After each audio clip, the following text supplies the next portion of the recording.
Carl Junction ends with multiple convictions. We'll have all the details from tonight's hearing, and a new law in the Show Me State will make certain property crimes felonies. KOAM News at 10 is next. Carl Junction Mayor Mike Moss is removed from office after being found guilty on 4 articles of impeachment. I'm Samantha Walker, and I'll have that story coming up. Plus, housing experts turn their attention to a shifting Joplin market, one that could hold interest for buyers. And the Joplin Regional Alliance looks to shape the future of healthcare with input from the public. The 4 states' most watched news starts now. After hours of testimony, the Carl Junction Board of Aldermen vote to remove Mayor Mike Moss from office. This is KOAM News at 10. I'm Tanya Bach. The impeachment hearing comes after 4 articles of impeachment were brought against Mayor Moss following allegations of workplace harassment. KOAM's Samantha Walker was at the hearing and has the details.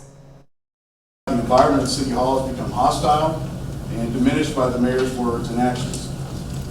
That working directly under a person who believes that they've obtained and kept their position not by merit but by unethical means, they don't believe they can work there. You know, like they claim they heard stuff on me, I was hearing stuff about city employees making back. I mean, but I wanted to get a level playing field. On Tuesday, night 1 of the impeachment hearing, multiple current and former city employees testified about their interactions with Mayor Mike Moss. They detailed instances of alleged workplace harassment from Moss, as well as the physical, mental, and professional impacts from the behavior. He does not know me enough to place his foot on the file cabinet and present himself to me over a cookie. And if that's who is running everything, if that's what he believes about me, I have no joy left in this job. I still do it and I do it well, but it's so hard to come to work. Moss was also investigated for allegedly asking city administrator Steve Lawver when he planned to retire multiple times. And so you told him it was inappropriate to discuss that matter, and so was that the end of it? No, the next day he asked me the same thing again. Moss's lawyer says the case is not about harassment but voter nullification because people want the mayor out of office. He says that's why the allegations are coming out now rather than any other time Moss was in office. Never during that time did anyone raise an issue regarding his conduct. I have been there 3 years. I have not worked with Mike. I had no hard feelings until I was told that I was part of a harem that needed to be cleaned out. Moss's legal team don't deny that he made the Steve's harem comment, but that its meaning has been misconstrued. Maybe it was in bad taste. It certainly, there was nothing sexual about it. A harem is an area in a Muslim household where the women are free to associate with each other. Moss took to the stand to say he didn't mean any harm with the harem comment, but that he simply found it funny. What did you think the word meant that made it funny?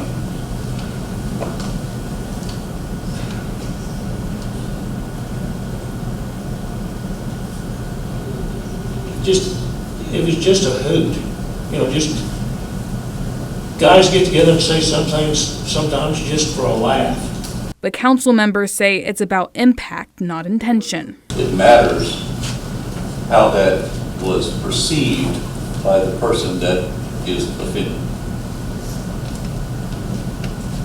And that's why this gets to be such a bad thing at the end of the day. The Carl Junction Board of Aldermen voted to find Moss guilty on all 4 articles of impeachment. They then passed a resolution to remove him from office effective immediately. The city shall proceed in accordance with the ordinances of the city and state law to fill such vacancy. Reporting in Carl Junction, Samantha Walker, KOAM News. Now, according to the legal team assisting with the impeachment process, the mayor's seat will remain vacant until the Board of Aldermen appoints someone to it. An election will then be held next April to elect someone to fill the rest of Moss's term. Meteorologist Lindsay Gaffney joins us now with a first look at weather. We had quite a bit of rainfall today. Now you can see where that band of rain just strictly cut off right there. So out in the Pittsburgh area, about an inch of rain. Chanute, an inch and a half. Yates Center, about an inch. Just north of that area, only a quarter of an inch of rain to a half an inch of rain. Now, the further south and southwest we go, Miami about 2.5 inches. But when we had this band of heavy rainfall. It was a stalled front, just sat over the same area all day today, which led to 6 to 10 inches of rain from Independence all the way down to Fayetteville, Arkansas. So we all had quite a bit of rain or overcast skies today. Now we are still dealing with the cloudy skies for the evening, and we're also going to see a lot of fog developing tonight. That's the main event for this evening and into Friday morning, but we will have a look at your weekend forecast coming up here shortly. All right, thanks, Lindsay. Well, local realtors say the Joplin market remains steady. The most popular price point for homes is between $150,000 to $250,000. And according to Realtor.com, in July, the average length a house stayed on the market was 41 days. Economics kind of depends on, controls that. You know, if they want to just buy something new or a different one, then it's a great time to buy. They may not be able to find everything they want, you know, because we are probably a little bit shorter. I know. Well, the Joplin Regional Alliance for Health is asking the community to help shape the future of healthcare in the region. The group has launched a survey to gather feedback from both healthcare workers and local residents. The JRA wants to hear new ideas, from making services more accessible to improving efficiency to identifying gaps that need attention.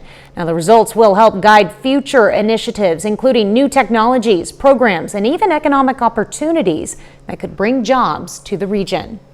You know, from a personal standpoint, healthcare is super essential for us to have just a healthy, vibrant community. And I want to make sure that we're really leading the way in Joplin of doing that and making healthcare something that everybody can access in ways that are meaningful to them. Anyone 18 or older is encouraged to take part, whether you're a patient, a caregiver, or work in the industry.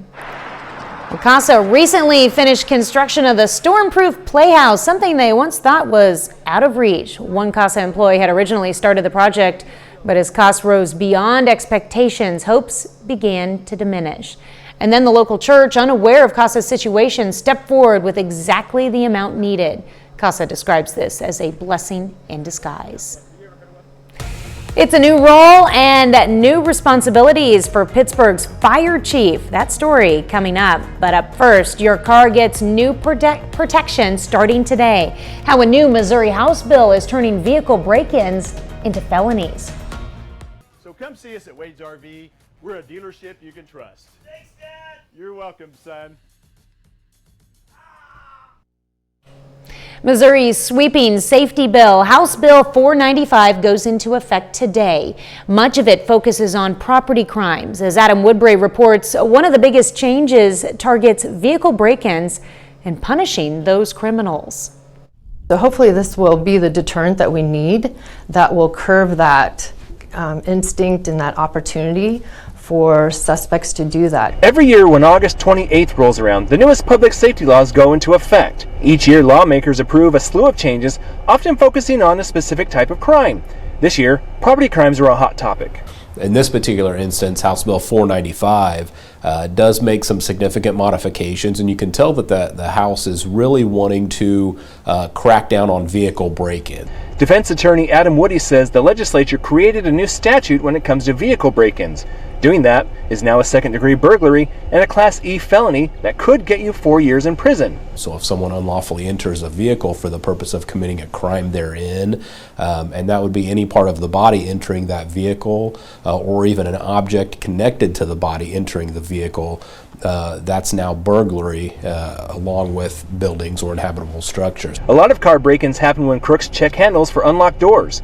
That's something this new law hopes to crack down on. So if an individual is going around and checking the handles and trying to get into several different vehicles, for example, in a parking lot or parking garage, and we have that evidence they've been doing that, now with this new law, we can charge them with a felony. The bill also goes over organized retail theft, which Springfield Police Lieutenant Jennifer Charleston says will crack down on thieves who are targeting multiple stores and people who try to make money by returning goods or reselling them. So this is going to be very helpful for us because it adds another tool for us to hold criminals accountable from stealing from our area businesses here in Springfield.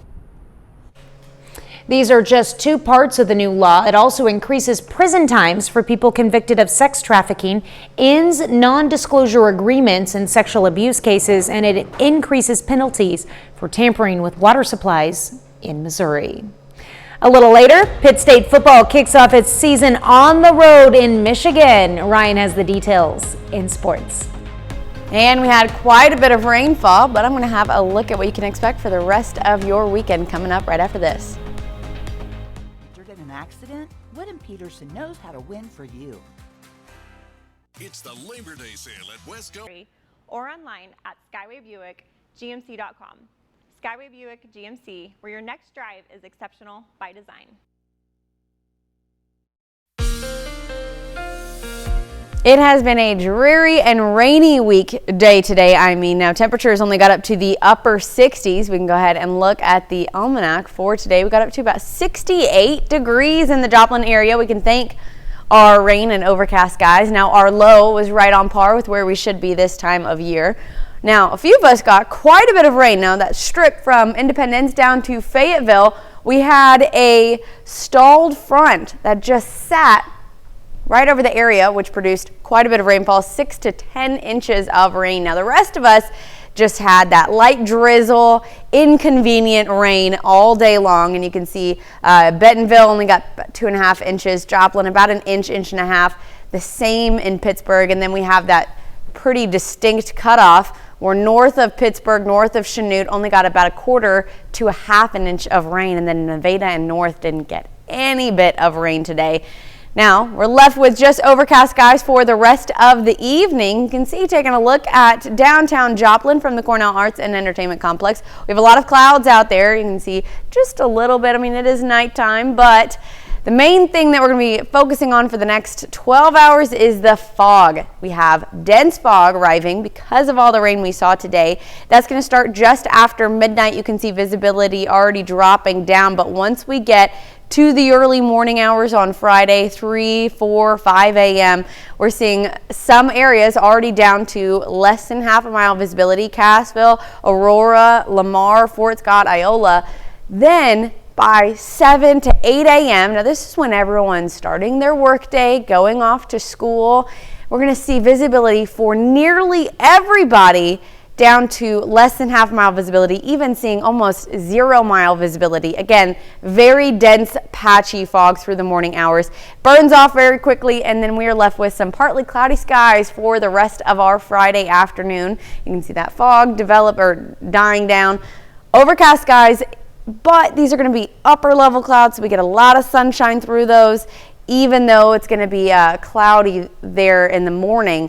Now, Friday afternoon, a lot of those clouds break apart. We do get to see ample sunshine, and then heading into Saturday, more clouds arrive. We're also going to see some pop-up storm chances more in the afternoon. So here we are, 10:30 in the morning on Saturday, a lot of clear skies. Clouds move in, and so do those pop-up showers. So here we are, especially in southeastern Kansas, pop-up storms that we're going to be dodging for the afternoon. Now, most of us are going to stay dry. You can see Veneta, Miami, Joplin, all the way out to the Stockton area. If you're planning on spending time out in Grand Lake, it's going to be mostly clear skies, a few clouds, but not a lot of rain chances.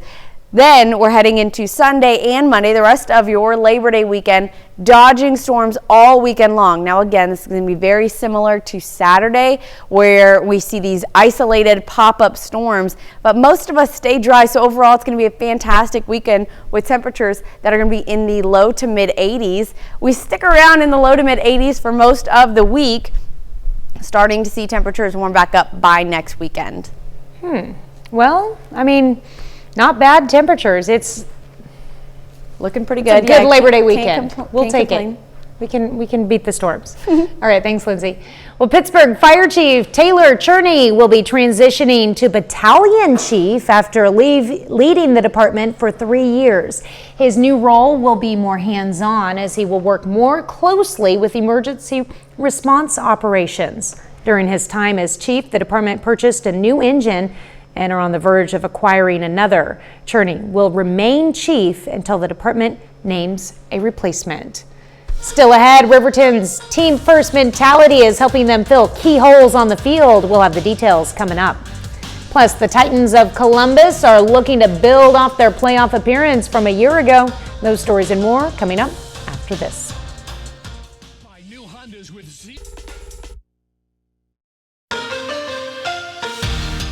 The Riverton Rams are coming off of back-to-back playoff sectional appearances, and as they enter the 2025 season, there will be some new faces at different positions. With only 4 seniors on this year's roster, the Rams will rely on their large junior class and underclassmen to fill in key spots. Head coach Danny Weaver says that the program, they aren't even afraid to play freshmen and have them take the field on Friday nights, and that depth is a crucial piece to a successful team. At our level in a 2A football, we feel like especially early, the team who's in the best shape and the team who can play more guys on the first Friday night has the best chance to win. So we like to get guys off the field. Sometimes our guys are two-way guys. They're going to play every defensive snap and every offensive snap. So we really start the season looking with what guys can we have that can come in and support us on special teams right now.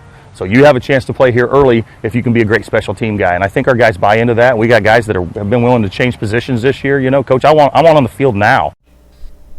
And that team mentality, that team first mentality is flourishing for Riverton. Multiple skill position players are making the move to their offensive line, where the Rams need to fill holes in those positions. The coaching staff credits the squad's bond and chemistry for those sacrifices that are being made to better the team.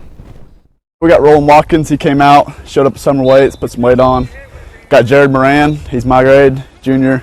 He put some weight on, put some strength. He's ready to go. It definitely shows. The ones that are going hard, and the ones that are slacking, so definitely shows. For kids to say, I'm going to do what I can to help everyone else out. And it's a really close-knit bunch of guys, and I think that ties into it. When your kids get along and they believe in each other, they're willing to do whatever it takes to help their buddy. So that philosophy that they've kind of adopted, obviously as a coach, every coach preaches that, man, team first.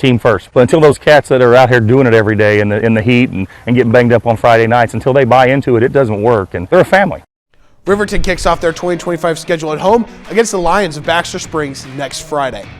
Last year, the Columbus Titans returned to the playoffs with a regionals appearance, and as the season starts in just over a week, the Titans are looking to build off of 2024. With sights set on another playoff run this year, Columbus is learning from their mistakes a year ago. The focus going into 2025 is to never be satisfied and continue to work each and every week for something better and something bigger. The big thing for us is just to maintain consistency. We had our first winning season in 3 years last year. At the end of last year, the big thing we battled was complacency. After you go through those struggles in the summer, the preseason, going through those struggles, losing ball games, come back to win ball games, and then figuring out what it takes to win, you kind of lose sight of that at times. So this group knows what it takes to win, and they've just got to know that they've got to put in just as much work as every class before them to maintain that success. All offseason, the Titans have battled the outside noise, with the community thinking they're going to take a step back this season. However, Columbus has used that noise as motivation for every practice and every rep, getting ready to prove their doubters wrong. Public perception in Columbus, Kansas is this group's going to take a step back. And they don't want to be a group that takes a step back. That's not how they want to be remembered. And so, again, perception in our community is these guys are going to struggle this year. And I just think that's really what's driving them right now. It's what's driving me as a coach, is to help them have that success and prove people wrong. I honestly lean into it. Tell them, like, hey, these people don't think much of you, and that should motivate you each and every week. And when they think a lot of you, that should motivate you even more to play harder. We've already been written off the script, so that's been our motivation all summer long, just to keep that back in the mind and just keep on going. Really keeps us motivated. Columbus opens their season on the road against Independence next Friday, September 5th. Volleyball season has arrived in the 4 states, with 4 local high school teams beginning their seasons tonight in a jamboree at Pittsburgh High School. The Purple Dragons hosting Fort Scott, Frontenac, and Colgan in a season-opening tournament just to get it underway. 2 courts playing at the same time. On court 1, Frontenac's Lucy Anderson, she's going to return this Marin Stumo serve. Pittsburgh's Mackenzie English, she'll come up with a diving dig to secure the point for the Purple Dragons. Later in the set, Stumo still serving for Pittsburgh, and this time it's Raiders' Ellie Bloom. She's going to set it up for Brecklin Condon, and she'll secure the point for the Raiders with this perfectly placed kill. Heading over to the other court, Fort Scott battling Colgan. Izzy Tierney, she's going to set the table for her teammate Reagan Krager, and nobody's returning this spike as she gets a kill of her own. Bella Sanio, it's her turn to serve for the Tigers. Kipton Hunziker, she's going to take this Kendall Aiken set, and she's going to cap off this rally with a monster kill of her own. Look at that one right there. 4 schools just getting a taste of the action that they're going to have this season. The wait is over. Pitt State football is back as they open their season tonight on the road against top-ranked Ferris State and a rematch from last year. Gorillas looking to make it back-to-back years with a win over the Bulldogs. Opening drive for Pitt State, Jackson Berry looking downfield, connects with Grayson Holbert for a gain of 35 yards, setting up Austin Schmidt, who nails this field goal, 3-0 Gorillas. Ensuing drive for Ferris, moving quickly down the field, quarterback Wyatt Bower would punch it in from a short distance, give the Bulldogs a 7-3 lead. Pitt State looking to respond, third down their own territory. Berry looking for Holbert again, but they can't connect. Gorillas forced to punt. Bulldogs back in PSU territory. Bower charging up the middle, and that'll get them a first down, setting up Zach Ahern for the score, making it 14-3. Pitt State falls in their season opener, 34-17 against the Bulldogs. Obviously not the result that they wanted, but I'm excited because football is back. Getting that college taste, I'm ready for tomorrow. High school football is back, but Pitt State, they have a tough challenge next week, and they'll look to bounce back. You know, and one thing I did notice in that video, that game was played all the way up in Michigan. There was a lot of red Pitt State fans in those stands. Yeah, Pitt State, their fans are loyal. A lot of them travel, and it looks like they had a good core there. That's for sure. That's a look at sports. We're back after this. Have you been charged with a 4-state hero? All right, let's take a final look at weather. Well, I mean, this weekend is going to be fantastic. We are going to be dodging a couple of pop-up thunderstorms. I mean, you can see less than 10% chance there Saturday, Sunday, maybe a little higher chance on Monday. But most of us stay dry. Temperatures in the mid to lower 80s, so overall pretty nice weather this weekend. Not too bad. All right, final sports note. Tomorrow it starts the first week of football. Only Missouri and Oklahoma. Kansas is next week, but our game of the week, Carthage and Waynesville. Our other sports reporter, Ben McLeish, she'll be going live there before the game, and we'll have the highlights from 6 games tomorrow. So football's back, and I can't be any happier. Yeah, it's going to be exciting. All right, well, thank you for watching. We will see you tomorrow. Have a great night and an even better Friday.